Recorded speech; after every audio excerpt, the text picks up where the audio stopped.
લક્ષ્ય ન્યૂઝ, એક નજર, એક લક્ષ્ય. ભાવનગર રેન્જના આઈજી ગૌતમ પરમારની અધ્યક્ષતામાં સાવરકુંડલા ટાઉન પોલીસ સ્ટેશન ખાતે ભવ્ય લોક દરબાર યોજાયો.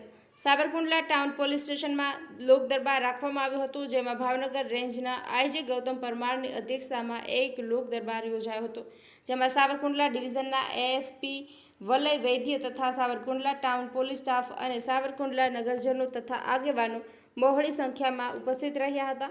આ લોક દરબારમાં સાવરકુંડલાની જનતાએ સાવરકુંડલા ડિવિઝનના એએસપી વલય વૈદ્ય તથા ટાઉન પોલીસ સ્ટાફની કામગીરી બિરદાવવામાં આવી હતી અને આઈજી સાહેબ દ્વારા ઓનલાઈન એફઆઈઆરનું પણ પોર્ટલ શરૂ કરવામાં આવ્યું છે.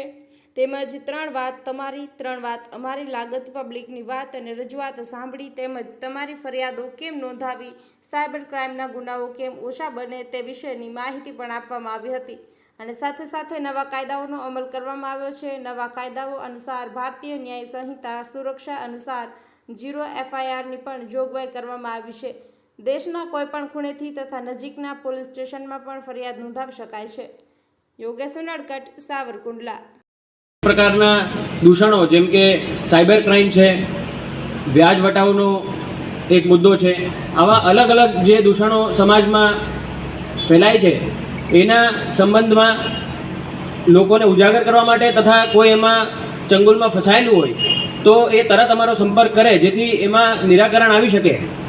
એ બદલ અવારનવાર આપણે આ રીતના પ્રોગ્રામ કરતા આવ્યા છે. આ સિવાય જે અસામાજિક તત્વોની ઝુંબેશ હતી એમાં પણ ઘણા જ સારા પગલાં સાવરકુંડલા ડિવિઝનમાં તથા અમરેલી જિલ્લામાં અલગ અલગ જે અસામાજિક તત્વો છે એ લોકો પર લેવામાં આવેલા હતા. ઘણા બધાના જે ગેરકાયદેસર દબાણો હતા એ પણ દૂર કરવામાં આવ્યા હતા. એક પ્રોએક્ટિવ પોલીસિંગ, જેમાં ઘણી વખત અરજદારે ખાલી પોસ્ટથી જ અરજી કરી હોય, પોતે કદાચ ના આવ્યો હોય, પરંતુ એને ગોતીને માણસ મોકલીને એને ઓફિસમાં લઈ આવી એમની રજૂઆતને સાંભળી અને જો એમને ગુનો દાખલ કરાવવો હોય તો ગુનો દાખલ કરીને ઘણી વખત લોકો ગુનો દાખલ કરાવવામાં ડરતા હોય છે. તો એવા કેસમાં જે પોલીસથી બની શકે એટલું બધું જ અહીંયા સહકાર તમને ટાઉન પોલીસ સ્ટેશન ખાતે, રૂરલ પોલીસ સ્ટેશન ખાતે, બીજા કોઈપણ પોલીસ સ્ટેશન ખાતે તથા મારી કચેરી ખાતે અવારનવાર આ રીતનું પ્રોએક્ટિવ પોલીસિંગ અમે કરતા આવ્યા છે. અને આપ સૌને પણ એ જ અપીલ છે કે કોઈપણ જાતનો તમારી કોઈ મૂંઝવણ હોય, કોઈ રજૂઆત હોય તો ગમે ત્યારે તમે અમારી પાસે આવી શકો છો, જેથી કોઈપણ જાતના તમારા આવા નાના મોટા પ્રશ્નો હોય. પોલીસ ડાયરેક્ટ આઈપીએસ ખૂબ અપેક્ષા હોય, ખાતાની પણ અપેક્ષા હોય, લોકોની પણ અપેક્ષા હોય અને શ્રી વલય વૈદ્ય તમારી અને મારી અપેક્ષાઓ પર ખરા ઉતરી રહ્યા છે. એવા તમારા ઉદ્ગારો સાંભળીને ખરેખર હું ધન્યવાદ એમને આપું છું. મોટે ભાગે પોલીસ સ્ટેશનનું પગથિયું ચડવું લોકો માટે અઘરું પડતું હોય છે અને ના છૂટકે વાત પોલીસ સુધી પહોંચતી હોય છે. જે તમે કહ્યું તમારા સામાજિક સંબંધો અને સામાજિક જે તમારું ફેબ્રિક છે એમાં તમે એવી મહેનત કરો છો કે કોઈ એવો કેસ ના થઈ જાય અને સમાધાન રૂપે ફરિયાદીઓ હસતા હસતા નીકળે. એ બહુ સારો પ્રયાસ. લોક દરબારનો હેતુ પણ જે લોકો પોલીસ સ્ટેશને નથી આવતા એમના ગામમાં જઈને પૂછવાનું છે કે તમને કોઈ તકલીફ તો નથી. બીટ જમાદાર, આઉટપોસ્ટ જમાદારો રેગ્યુલર આ કામ કરતા હોય છે. એ લોકો ગામની વિઝિટમાં જતા હોય છે. એમને વિઝિટની નોંધ પણ અમે વાંચીએ છીએ.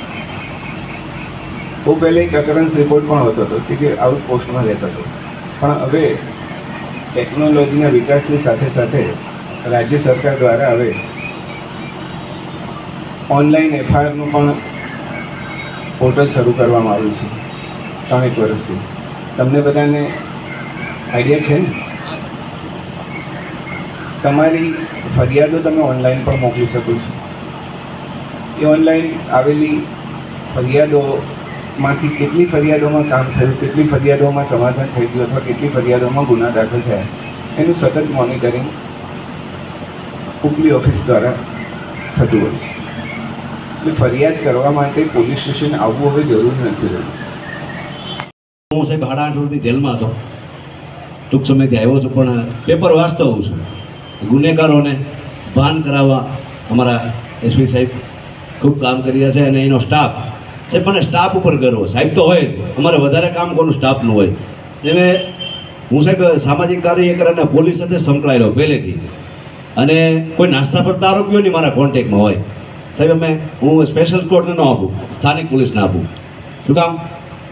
આમ તો પોલીસ કામ કરતી જ હોય, પણ હમણાં તમે તાજેતરમાં જે 14 એપ્રિલ ઉજવી, કે સાહેબ મુસ્લિમ, પટેલ, લુહાણા, વાણિયા તમામ એક સાથે સાવરકુંડલામાં, અને સાધુ સંતો સાથે મેં 14 એપ્રિલ ઉજવી. એટલી બધી શાંતિથી અને બધા હળીમળીને સરસ કામ કર્યું. એટલે આ સાવરકુંડલા એક શાંતિનું પ્રતીક છે, એ નક્કી થાય. અને ઝઘડા અને ફરિયાદો પણ ઓછી હોય છે.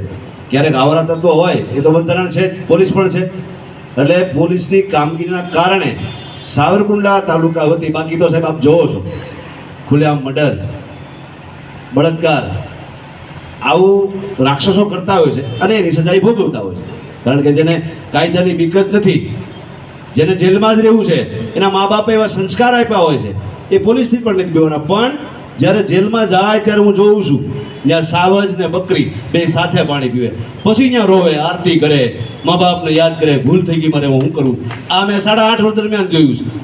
અને મેં જેલમાં, હું લગભગ અહીંયા ઘણા મિત્રો બેઠા છે, ક્યારેક ક્યારેક કોઈક નિર્દોષ પણ આવ્યા છે, મને મળ્યા. મેં ક્યારેય જેલમાં રુદન કર્યું નથી, કારણ કે આપણે મહાપુરુષોને વાંચ્યા છે. સ્વામી વિવેકાનંદ, ડૉક્ટર બાબા સાહેબ આંબેડકર, આ બધાને વાંચ્યા છે. એટલે જેલ તો ખોટી રીતે પણ ભોગવવી પડતી હોય, એમાંય કંઈક આપણા કર્મ હોય, કંઈક પૂર્વજન્મે કર્યું હોય, અથવા મારે કંઈક થઈ ગયું હોય, અત્યારે ન કર્યું પણ પહેલાં કંઈક થઈ ગયું હોય. એટલે આપણે આવી આશયથી જેલ કાપી, અને ઘણા સાહેબ મૂછે આમ લીંબુ લટકતા હોય, અને બહાર વાત કરતા હું કાપી નાખું સાહેબ, ત્યાં રાતે ગોદડું ઓઢીને રોતા હોય છે જેલની અંદર. કારણ કે જેલ એ વસ્તુ તો બહુ ખરાબ છે. સુપ્રીમ કોર્ટે પણ કીધું જેલ એક અપવાદ છે, બરાબર, પણ જેવા ગુના કરે કડક તો કેમ છોડી દે? એટલે અમારે થોડીક માનનીય અમારા આઈજી સાહેબની વાત કરવી છે. આઈજી સાહેબ જે હમણાં મર્ડર થયું તેના અનુસંધાને તપાસ કરી રહ્યા છે. અમને, અમારા અનુસૂચિત જાતિ સમાજને, જે આપણે એક થોડુંક રાજકારણ ચાલી રહ્યું હતું ડેડ બોડી ઉપર, પણ સાહેબે જે અમને વિશ્વાસ આપ્યો કે ભાઈ જમીન છે એ પ્રક્રિયાની વાત છે, લાંબી પ્રોસેસ હોય છે. એ ટૂંક સમયની 15-20 દિવસની અંદર કલેક્ટરશ્રીએ, આપણા સાંસદ જે ભરતભાઈ સુતરિયા ડેડ બોડી ત્યાં આવ્યા, 2-3 વાર ત્યાં આવ્યા. એણે પીડિત પરિવારના થોડાક અંગત મિત્ર છે, એને આર્થિક મદદ પણ કરી. જમીન એને કે એટ્રોસિટી એક્ટમાં જોગવાઈ છે, કોઈ પણ વ્યક્તિનું મર્ડર થાય એનું સુજાતિમાં એને જમીન આપવી, પણ એની પ્રોસેસ લાંબી હોય. પણ ડેડ બોડી ન લેવું અને કોઈના મોતના મલદા ઉપર આવું થાય, સાહેબે ખુદ અંગત રસ ધરાવી અમને સાંભળ્યા. 1-1.5 લાખ સાહેબ ઘરે જમીન લીધું હતું, 9:30-10 થઈ ગયા, એમ સદાય પાછા પોલીસ ઓફિસે આવ્યા અને અમને સાંભળ્યા. અને પાછા એ અનુસંધાને અમરેલી સખત તપાસ કરી રહ્યા 2 દિવસથી. અને એના અનુસંધાને આજે લોક દરબાર અહીંયા સાવરકુંડલાની અંદર મેં કહ્યું સાહેબ સાવરકુંડલા આવો, અમારું વિસ્તાર જોવો તમને. અમે કાંઈ તમને સાહેબ ફરિયાદ કરવા નથી બોલાવ્યા, અમારા વિસ્તાર અને અમારા સાહેબની તમને ખબર પડે કે એક પણ વ્યક્તિ અહીંયા કોઈ વિરુદ્ધમાં નહીં બોલે. નકર આ બધી જનતા છે, અલગ અલગ છે, અમે કોઈ ફોન કરીને નથી બોલાવ્યા, ફક્ત જાહેરાત. લોક દરબારને કે જાહેરમાં હોય છે, પણ છતાંય આજે આ લોક દરબારની અંદર એક વિરોધ પ્રશ્ન નહીં હોય, આપને ખાલી ધ્યાને દોરશે. આ તકે સાહેબની પણ ડિસિપ્લિન રાખી તમામે રજૂઆત કરી શકો. જે કોઈ આવ્યા છે એ લોકો જેની ફરિયાદ છે એ સાહેબને આપી શકે છે.